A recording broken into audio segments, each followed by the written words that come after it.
येरद येथील वृद्ध महिलेच्या खुनाचा उलगडा। माणगाव तालुक्यातील येरद गावात घडलेल्या खळबळजनक खून व चोरी प्रकरणाचा उलगडा करत पोलिसांनी आरोपीला अवघ्या काही दिवसात अटक केली आहे। याबाबत माणगाव पोलीस ठाण्यात 10 मे रोजी गुन्हा दाखल करण्यात आला होता।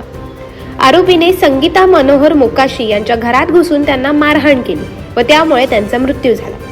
पोलिसांच्या अथक प्रयत्नांनंतर कल्पेश बबन जाधव असे आरोपीचे नाव असल्याचे समजले।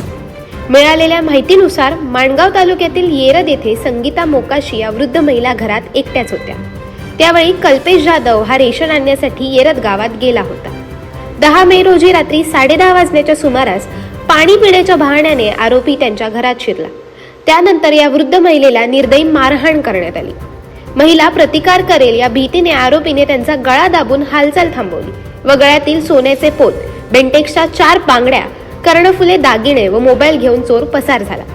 मात्र या मारहाणीमुळे त्या वृद्ध महिलेचा मृत्यू झाला।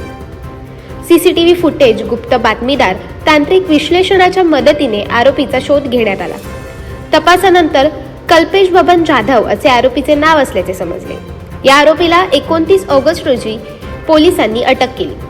दुसऱ्या दिवशी माणगाव येथील न्यायालयात हजर केल्यानंतर आरोपीला पोलीस कोठडी सुनावण्यात आली असून त्याच्याकडून चोरीस गेलेला मुद्देमाल हस्तगत करण्याचे काम सुरू आहे। अशाच अनेक घटना आणि बातम्या जाणून घेण्यासाठी सबस्क्राईब करा आमचे YouTube चॅनल केवी न्यूज आणि इन्स्टा पेज कृषीवल न्यूजला फॉलो करा।